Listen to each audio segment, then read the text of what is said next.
வேலூர் மாவட்டம் காட்பாடி அருகே உள்ள கோரந்தாங்கல் பகுதியில் புதிதாக கட்டப்பட்டு வந்த தனியார் பள்ளி கட்டிடம் இடிந்து விழுந்துள்ளது.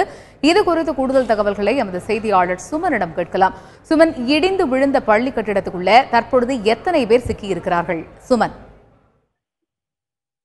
தற்போது நிலவரப்படி மொத்தமே 20 பேர் அந்த கட்டிடத்தின் மேல் 30 அடி தள்ளி உள்ள அந்த போர்ட் அந்த முன் பக்கத்தை தள்ளி போட்டுக் கொண்டிருந்தனர்.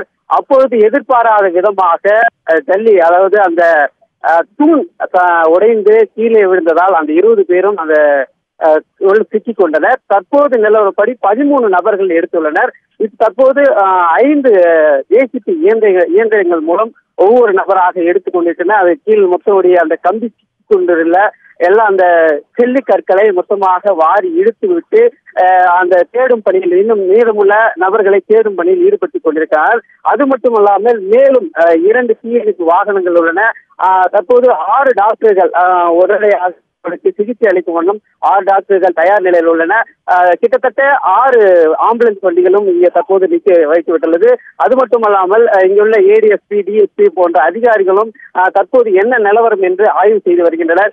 இந்த விபத்திற்கு காரணம் முக்கியமாக 4 தூண்கள் மட்டுமே இருந்து அந்த மேல் தளத்தில் ஜல்லி போட்டதே காரணம். வேறு எந்த ஒரு தடுப்பு நடவடிக்கையும் இல்லாமல் அவர்கள் ஜல்லி போட்டதற்கான காரணம் என்று தற்போது விசாரணை வந்துள்ளது. சுமன், இப்ப மீட்கப்பட்டிருக்கக்கூடிய 13 பேருடைய உடல்நிலை எவ்வாறாக இருக்கிறது? அது தொடர்பான தகவல்கள் சுமன். மீட்கப்பட்டுள்ள நபர்கள் அனைவரும் அருகில் உள்ள தனியார் மருத்துவமனையான சிஎம்சி மருத்துவமனை கொஞ்சம் பேரும், மீதமுள்ள நபர்கள் அடுக்கும்பாறை ஜிஹெச் அடுக்கும்பாறை அரசு மருத்துவமனை சேர்க்கப்பட்டு அவர்களுக்கு உடனடியாக சிகிச்சை அளிக்கப்பட்டு வருகின்றது.